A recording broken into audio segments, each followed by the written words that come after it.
pagi anak-anak semua. Selamat berjumpa dengan Ibu Cahya Wardani. Hari ini kita akan belajar pelajaran IPS. Baiklah anak-anak, di hari ini kita akan belajar materi interaksi sosial.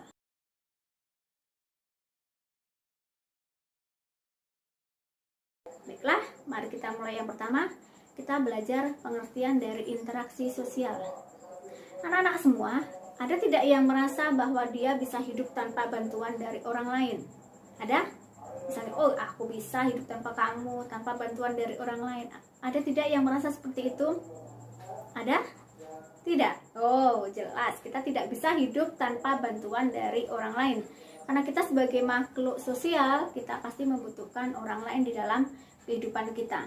Nah, anak-anak semua, tanpa kalian sadari, sebenarnya kalian sudah melakukan kegiatan interaksi sosial dari kalian lahir. Karena begitu kita lahir di dunia, kita pasti sudah melakukan kegiatan interaksi sosial, walaupun belum secara luas, masih berinteraksi dengan anggota keluarga kita, dengan ayah, ibu, adik, kakak.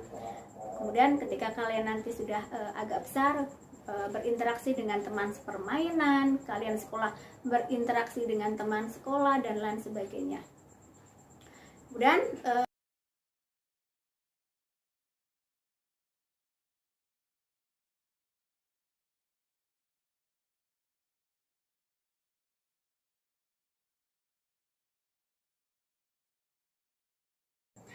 Kemudian, tidak semua tindakan manusia itu dikatakan sebagai interaksi sosial. Ada syarat-syaratnya, ada ciri-cirinya.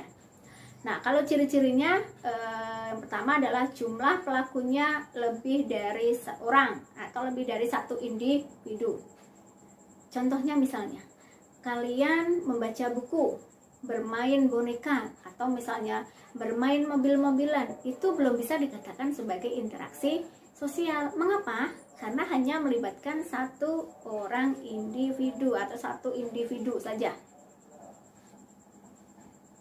Nah, yang dikatakan sebagai interaksi sosial itu minimal ada 2 orang atau lebih.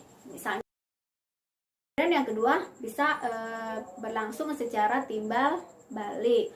Yang kedua berlangsung secara timbal balik.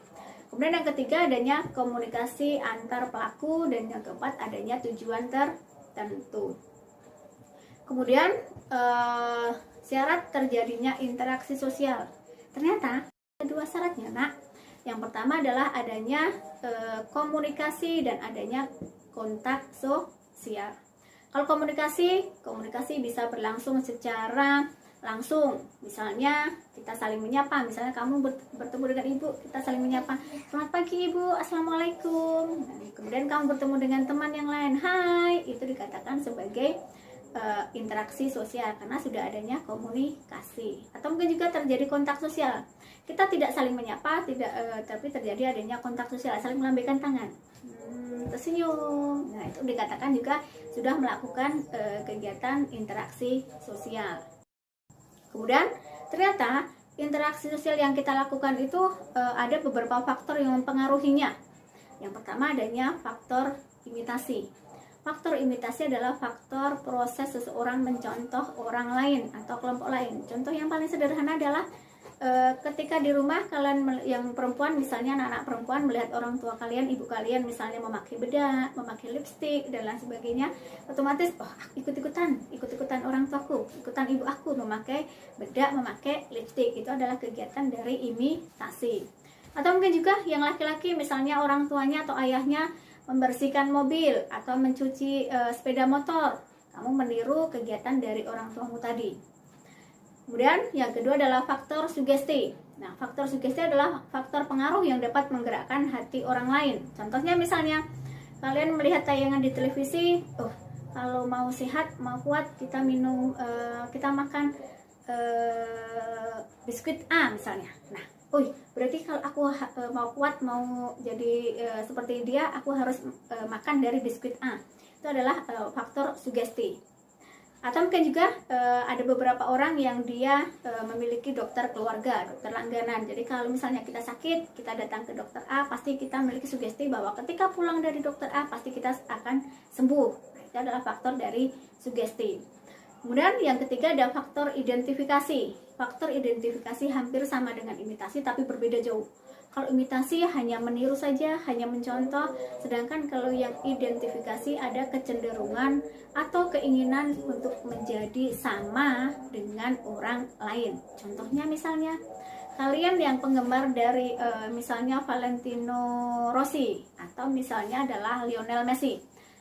Kalian ingin menjadi seorang Rossi, ingin menjadi seorang Messi dan lain sebagainya, ada keinginan dalam diri kamu untuk menjadi sama. Misalnya dari potongan rambut, aku mau seperti tampilannya seperti Messi.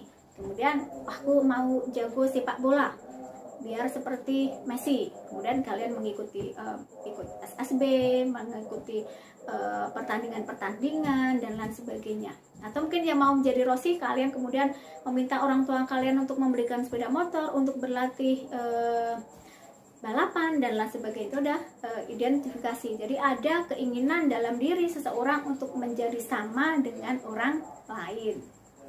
Kemudian faktor yang keempat adalah adanya faktor simpati. Kalau faktor simpati adalah kemampuan dalam diri seseorang untuk merasakan seolah-olah merasakan keadaan dari orang lain. Contohnya, ada teman yang sakit, kasihan ya si A, dia sakit. Kemudian ada yang si B misalnya, dia menjadi juara mewakili sekolah kita, menjadi juara di kabupaten. Dalam hati kita, kita pasti ikut bangga, ikut senang. Itu berarti kita memiliki faktor simpati ya. Bentuk-bentuk interaksi sosial, anakku. Ternyata interaksi sosial itu ada bentuknya. Apa dia itu bentuknya? Dikategorikan dua kategori besar interaksi sosial tadi. Ada proses bentuk asosiatif dan juga bentuk disosiatif. Apa itu asosiatif? Apa itu disosiatif? Kalau yang asosiatif, proses asosiatif adalah proses di mana terjadi apabila seseorang atau sekelompok orang itu melakukan interaksi sosial yang mengarah kepada kesatuan pandangan. Jadi misalnya ada satu kelompok yang memiliki tujuan yang sama. Nah, dia bekerja sama dalam bentuk proses asosiatif.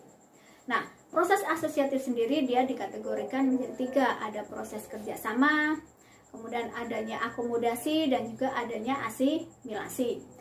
Kalau kerjasama jelas, misalnya ada usaha bersama antara orang, dengan kelompok, memiliki tujuan yang sama. Kamu dengan teman bekerja sama, misalnya mengerjakan PR, kemudian juga kalian belajar kelompok, pasti memiliki tujuan yang sama, ingin mendapatkan nilai yang bagus. Kemudian akomodasi, dia menunjuk pada usaha-usaha manusia untuk meredakan suatu pertentangan, untuk mencapai kestabilan. Atau juga bisa juga misalnya akomodasi itu adalah cara menyelesaikan pertentangan tanpa menghancurkan dari pihak lawan. Kemudian kalau asimilasi, cara-cara bersikap dan bertingkah laku dalam menghadapi perbedaan untuk mencapai kesatuan dalam pikiran dan tindakan. Ada perbedaan tetapi tidak menganggap perbedaan itu sebagai hal yang besar. Itu adalah kata lain dari asimilasi contohnya. Kemudian yang kedua adalah proses disosiatif. Proses disosiatif adalah proses yang terjadi apabila seseorang atau kelompok orang yang melakukan interaksi sosial itu tetapi mengarah kepada adanya perpecahan, adanya konflik, tanpa adanya ada misalnya merenggangkan dari solidaritas kelompok itu sendiri. Jadi asosiatif dengan disosiatif adalah dua hal yang berbeda. Kalau yang asosiatif untuk mencapai kesatuan pandangan, kalau yang disosiatif menuju pada perpecahan. Kemudian yang proses disosiatif itu sendiri dia dikategorikan menjadi tiga. Ada yang kompetisi, persaingan. Yang kedua adanya kontravensi. Yang ketiga adanya pertentangan atau konflik. Nah, kalau yang kompetisi atau persaingan, contohnya adalah misalnya bersaing untuk menjadi juara umum, atau dalam pertandingan sepak bola berkompetisi untuk menjadi juara liga misalnya, atau juara pertandingan sepak bola antar sekolah. Nah, itu adalah adanya kompetisi.